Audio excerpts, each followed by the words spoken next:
Hi guys, this is Mrs. Rooker. Today I'm going to be doing hyperbolas with you guys. So pause the video now and do the review problems, and I will have the solution to those when you unpause. Alright, here are the solutions to 1, 2, and 3. In the interest of time, I'm not going to be able to go through all of them, but these are the formulas that you're going to use. This is cosine A minus B, where A would be, in this case, would be 45, and B would be 30, and that's how you would get 15 degrees. And then for the next one, you'd use sine of A plus B, and A would be 30, and B would be 45. And then you just plug into the formula and simplify. Alright, so now what we're going to do today is we're going to start off with what's a little bit like a review of what Mr. Leesman did with you guys in the last two videos when he went over ellipses. So we're going to do an illustration of foci, which foci is just the plural of focus. Each ellipse is going to have two foci, and each hyperbola that we're going to draw today is also going to have two foci. All right, so let's do this little illustration. The ellipse is created by points whose sum of distances from these fixed 2 points, x and y, is constant. So these points are the foci. So we're going to draw the foci x and y below, and imagine that the sum of the distances from any point P on the ellipse is fixed. So let's draw this, and hopefully it'll start to make sense.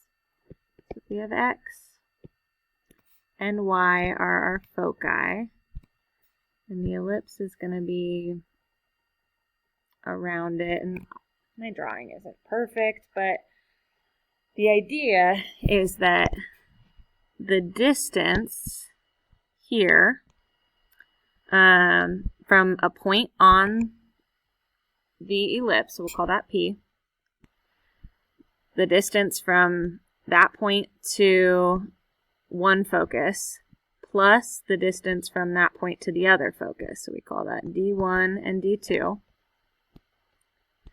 If we add those two distances together, it should be the same as if we were to put P anywhere else on the circle. So let's say we put P here instead.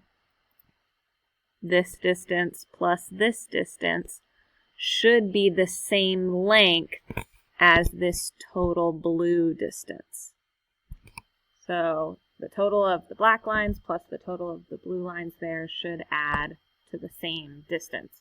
And that should be the same anywhere on the circle. This light blue line plus this darker blue line should have the same length as the other lines that we drew. No matter where we put it on the circle, or sorry, on the ellipse, those distances should be the same. This plus this should be the same distance.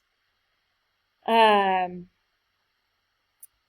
right, and that should be the same on any ellipse. Talking about today is hyperbolas, and that is basically the opposite. So for an ellipse, we said D1 plus D2 was going to be constant, always constant. For a hyperbola, the absolute value of D1 minus D2 is always going to be constant.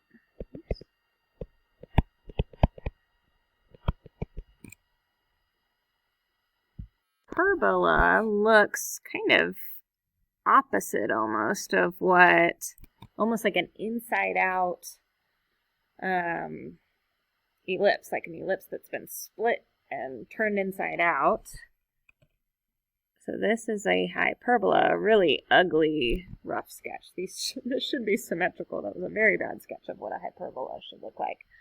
But D1 minus D2 should always be constant. So, and the foci of a hyperbola will be out here, outside the two curves, and the distance between any point on the hyperbola. So let's just pick this point. So this distance minus that distance should be equivalent to any other point on the circle. So like, let's say this distance minus this distance, they should, the differences should be constant. So it's kind of weird to visualize, but what you need to understand is the difference between a hyperbola and an ellipse is we're now talking about the difference and not the sum, which means that our equations or our formulas for hyperbola are going to be very similar to the formulas for ellipses, but we're going to have subtractions in them. So that kind of leads us to talking about properties of hyperbolas, which we will do next. All right, so we have our first formula here, where you can see we have x squared over a squared minus y squared over b squared equals 1. It'll always be equal to 1, just like with ellipses. And then the only difference over here is that we now have y squared first instead of x squared first. So that does make a big difference. If you have x first, you're going to have a horizontal transverse axis. That is a big fancy way of saying that your hyperbola is going to open up sideways like this. That's obviously a really, really rough sketch, but it'll be sideways like that. Where if your y value is first, it's going to be more vertical, a vertical transverse axis, which I kind of remember that by thinking, okay, well, y values go up and down. So if the y is first, our hyperbola is going up and down. And if the x is first, the hyperbola is going left and right, because x values go left and right. Now let me erase all this junk so we can write the rest of the stuff. But that's what horizontal transverse axis versus vertical transverse axis means. Oh, and one more thing. This little guy, when it says curves touch, it's not saying the curves are actually touching each other. It's saying that the curves are touching the horizontal axis, is what that is saying there. All right, so I think the easiest thing to do here is just to kind of put the important information down, and then we'll do an example. So just kind of copy some important information down. Whenever we have a horizontal transverse axis, the vertices can be found at plus or minus a, 0. The transverse axis, which you might also refer to as the major axis, that axis has a length of 2a. So the length of that axis will be 2a. To find the foci, it's always going to be plus or minus c, 0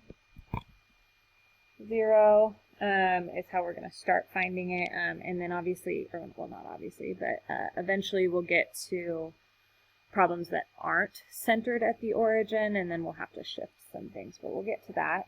And then to find c, the formula for c is c squared equals a squared plus b squared, which is a little bit different than it was with ellipses, because ellipses and hyperbolas are a little bit different. A hyperbola is a subtraction instead of an addition. The conjugate axis is another way of saying the minor axis. And the length of this axis will be 2b.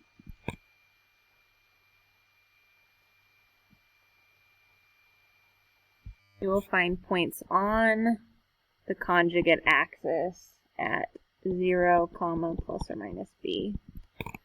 And then lastly, this part's really important. We are going to have asymptotes when we are graphing hyperbolas. And to find the asymptotes, the formulas are going to be y equals plus or minus b over a x, if it's centered at the origin. If your hyperbola is not centered at the origin, you have to shift it y minus k equals plus or minus b over a x minus h. Oops, x minus h, sorry. Which you've probably seen a lot of formulas that look similar to that. It's basically just hk form, you're shifting hk. Alright, so now that we have all of that, let's do a quick example. The example that I want to use is x squared over 16 minus y squared over 4 equals 1. And then we're just going to practice graphing this. So the first thing we're going to do is we are going to find the vertices, and the vertices are going to be located at plus or minus a comma 0. So our a value is the square root of 16, because that's where our a is. So square root of 16 is 4. So a is 4, which means our vertices are going to be located at 4, 0 and negative 4, 0. And then while we're at it, we might as well find the b value. B is going to be the square root of 4, so that's going to be 2. And those are going to be located, those points are going to be located on the conjugate axis at, you can see down here, 0, comma, plus or minus b. So we might as well just put those points now. So that'll be 0, 2, and 0, negative 2 are where those points are going to be. And then from there, I think the next good thing to do would be to find the foci. And we have to use this formula here to find each focus. So c squared equals a squared, so 16, plus b squared, so 4. 16 plus 4 is 20. C squared equals 20. So c equals root 20, which is 2 root 5. Let's see, root 20 is going to be about, well, root 16 would be 4, so it's going to be between 4 and 5. So we'll call that about 4.5 is where the focus is going to be. And that's always going to be on whatever my major axis is, and so that's horizontal. So that's going to be, what did we say, between 4 and 5? The focus is going to be about there, maybe.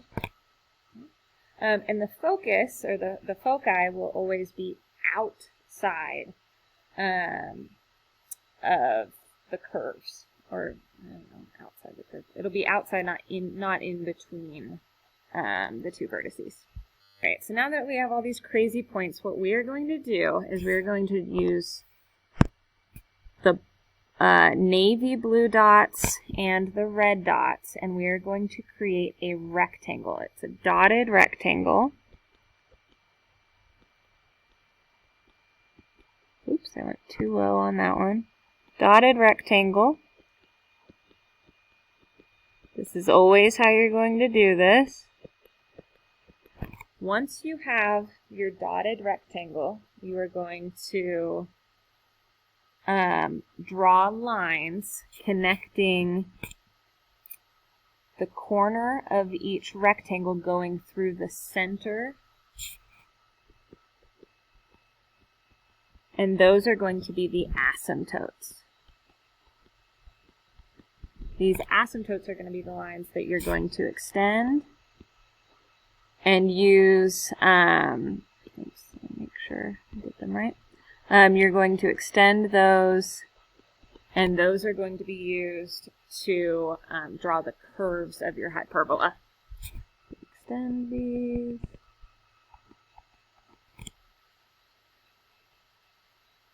All right, and then the last thing we need to do is take your vertex here and curve it along the asymptotes. And now what we have here, these blue lines create the hyperbola.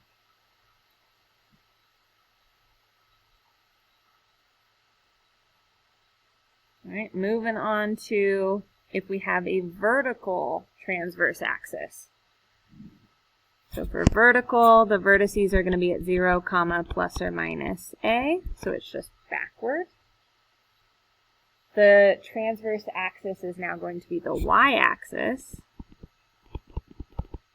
if this is a vertical one, and the length is going to be 2a. The foci are going to be located at 0, comma, plus or minus c, so that's just backward. And you still find c the same way, c squared equals a squared plus b squared. The conjugate axis is going to be the minor axis, which in this case will now be your x-axis. And to find the point on there, it's going to be plus or minus b, comma, 0. And then lastly, to find, I should say asymptotes.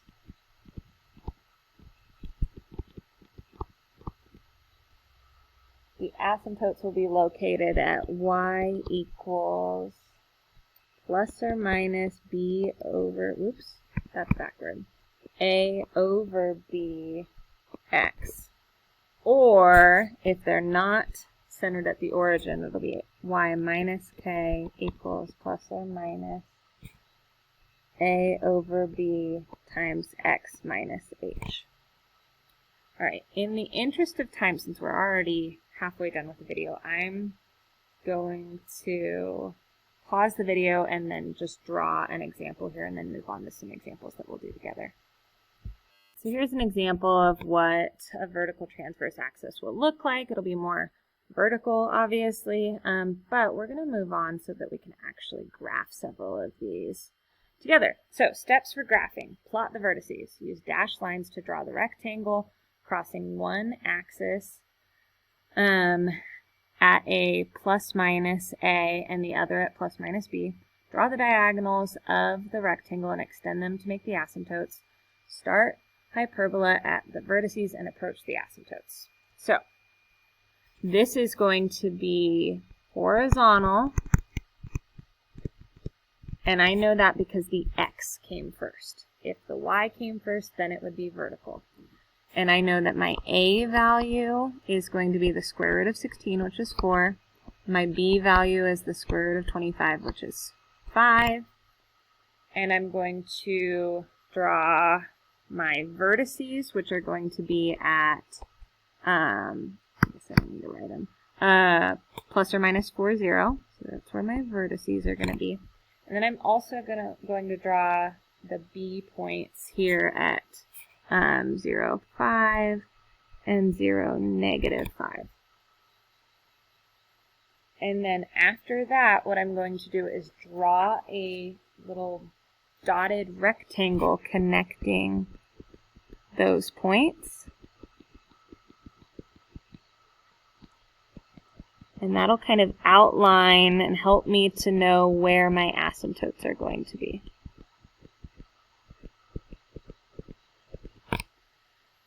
Alright, oh, and my center, I should also put a point at the center.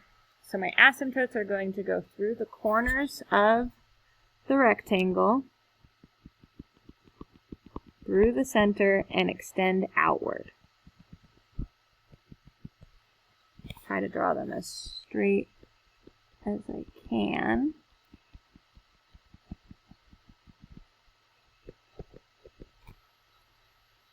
Alright, and then from there, we haven't yet said what the foci are, so we should figure out the foci. So we know c squared, or c is how to find the foci. C squared is going to equal a squared plus b squared. So 4 squared plus 5 squared, c squared equals, 4 squared is 16 plus 25.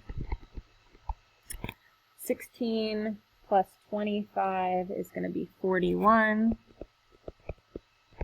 So c equals root 41. So the foci are going to be located at root 41, comma 0. Plus or minus root 41 comma 0, because there's two of them, positive and negative. Root 41 comma 0, square root of 41 is going to be between 6 and 7. So if we were to draw the foci, it's going to be, between 6 and 7. We'll call it about there. So that's our C value. All right. We are almost done. One thing we have not done yet is we have not written the equation of the asymptotes. So two different ways we can go about doing this. We can look at the formula for asymptote, said that it's going to be plus or minus b over ax.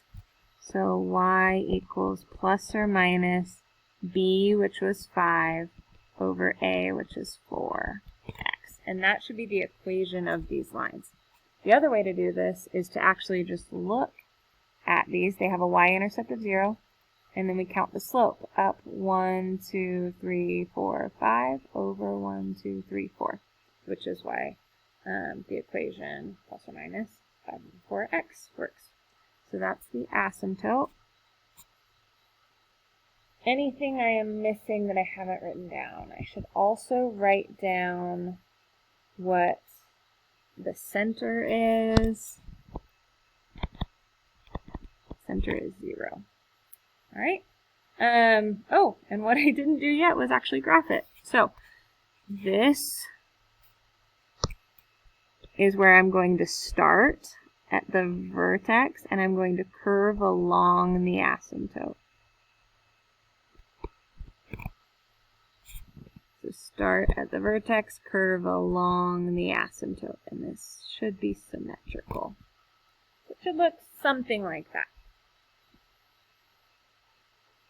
Okay, example number 2 has a lot going on. We have a hyperbola that is no longer centered at the origin. So the center is going to be, oh, and we have to be really careful. The y is first on this one. So this is going to be vertical. And when we find what the center is, we have to make sure we switch these. So the center is going to be at 4, 2. So center 4, 2.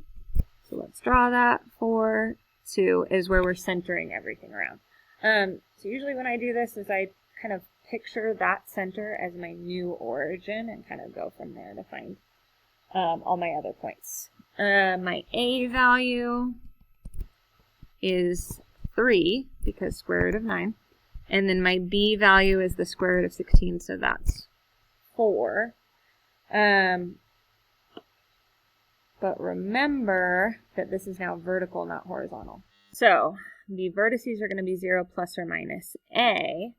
And our a is 3. So it's going to be, since this is vertical, our vertices are going to be 3 up from the origin and 3, or not from the origin, from the center, and 3 down from the origin. 1, 2, 3. So that's because it's vertical. 1, 2, 3. I counted wrong. Sorry, guys. So let's see. That's the point. Let's see. Vertices. That's 4, 5. And 4, -1 for our vertices. Should also find our points that are going to be on the minor axis, and those are going to be 4 to the left and right of our center point. So 1, 2, 3, 4. 1, 2, 3, 4. So those are going to be, I'm not going to take the time to write that because that's a lot of points to write.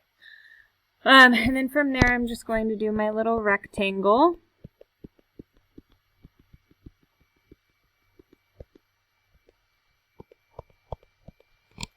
And then we need to find our c value. So remember, c squared is equal to a squared plus b squared.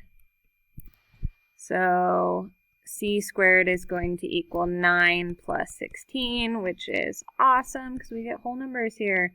So that's going to be 25, so c equals 5. which means our focus is going to be 5 above and 5 below the origin. Or not the origin, I keep on calling it the origin, it's the center. So 5 above the center, it's going to put it 1, 2, 3, 4, 5. It's going to put a focus here, and then 5 below that. 1, 2, 3, 4, 5. So that's where the foci are going to be. And then last but not least, let's draw our diagonals.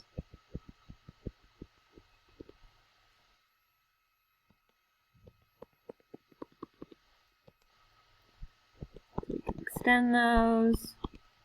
And we should write the equation for the diagonals. Now this is going to be a little bit funky. We know that the slope of the lines is going to be up. Let's see, what is that? 1, 2, 3 over 4. So it's going to be y minus something equals, what did I say it was? Up 3 over 4 plus or minus times x minus something. And we're going to plug our hk in there. So our h was -2.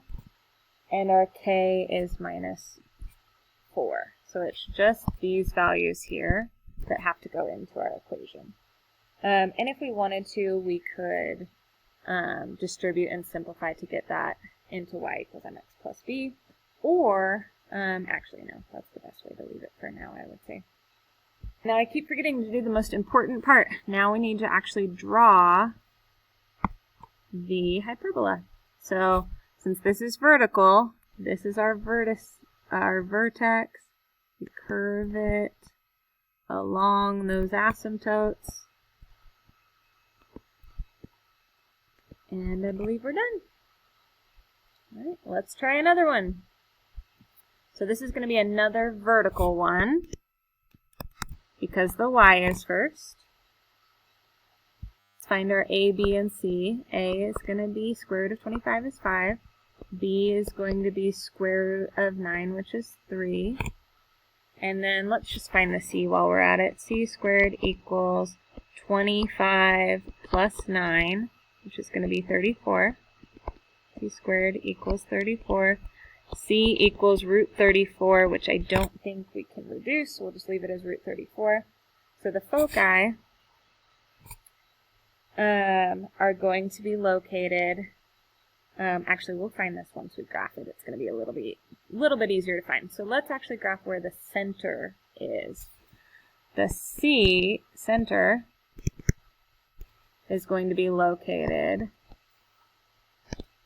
at 0, positive 1. Remember, the x needs to go first. There's nothing being added to the x, so that's just going to be a 0. And then there's a 1 being subtracted from the y, so the center is going to be at 0, 1. So everything's basically just going to be 1 higher than it would be if it wasn't centered, or if it was centered at the origin. Alright, so since this is vertical, all of our vertices are going to be vertical, so our first vertex is just going to be 5 above the center. 1, 2, 3, 4, 5. So it's going to be up here at 6, 0. And then our second vertex is going to be 5 below that. 1, 2, 3, 4, 5. And then our B value is going to be 3 to the left and right of the center. Draw our little box.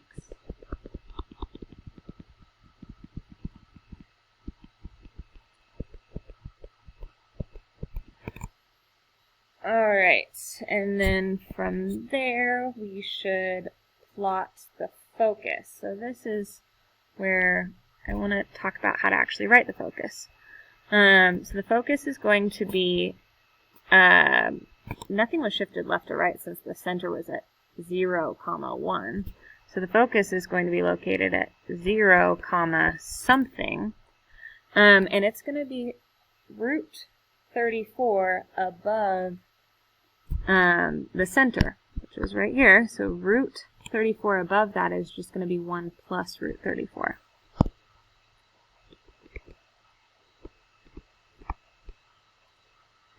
Oh, and then root 34 below that as well. So we'll put plus or minus root 34 is how we can actually write that point. You want to put it as an actual exact answer. There are no rounded or decimal answers.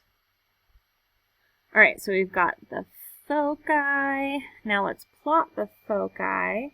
So root 34 is almost root 36, which would mean it's almost 6. So 1 plus 6 would put us at 7. So it's going to be almost 7 is where the foci is going to be located, which means it's just going to be just outside there and just outside here for each of them. And then let's draw our asymptotes in.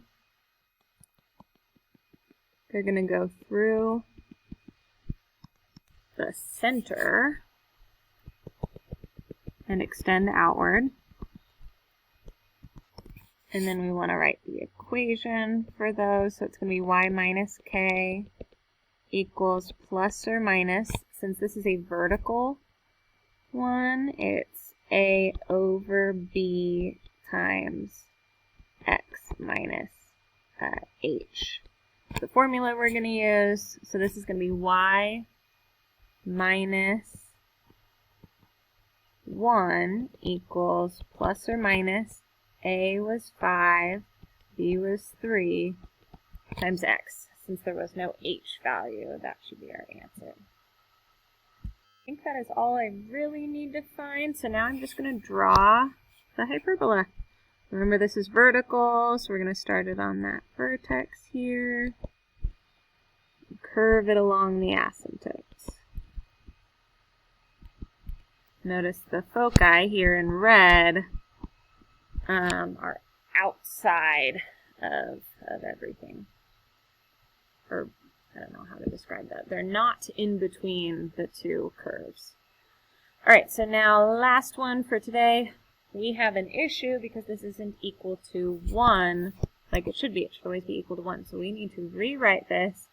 And what we're going to do is divide everything by 16 so that it will be equal to 1. So if I divide everything by 16, 16, oh, somehow it changed colors all of a sudden.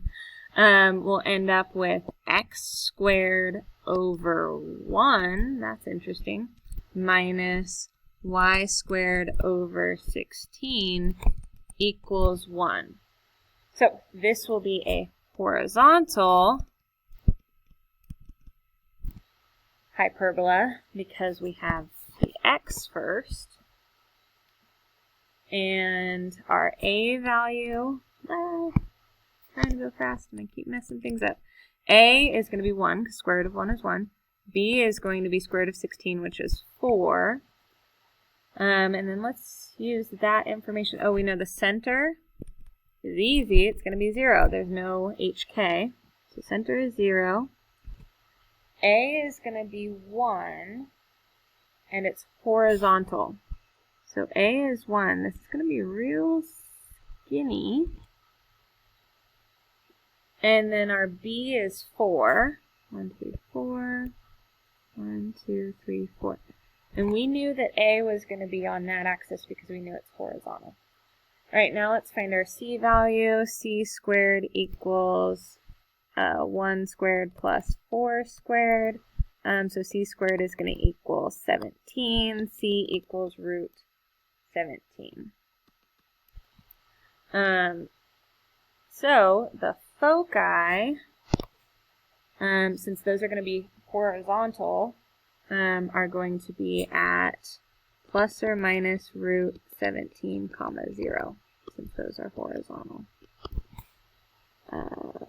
So root 17, let's think about that. Root 16 would be 4. So root 17 is just going to be a tiny bit outside of 4.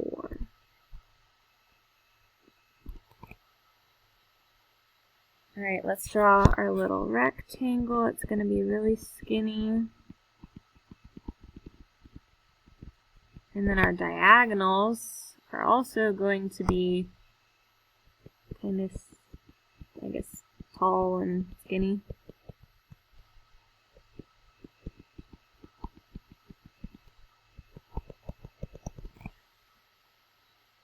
I guess now is as good a time as any to draw my hyperbola. It's going to be going side to side. Oops, I should draw it so it actually looks like it's going along the asymptotes.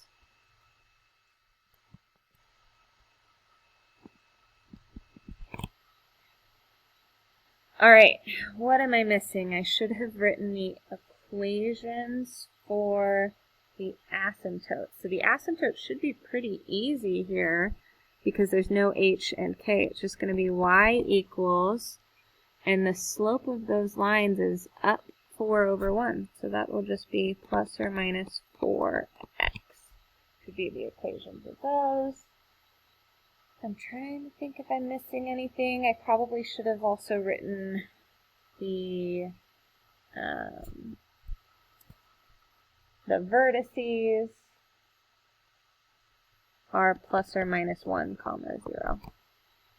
Alright, well that is it. This video went a little bit long. Thanks for bearing with me, guys. I'll see you in a minute for the next video.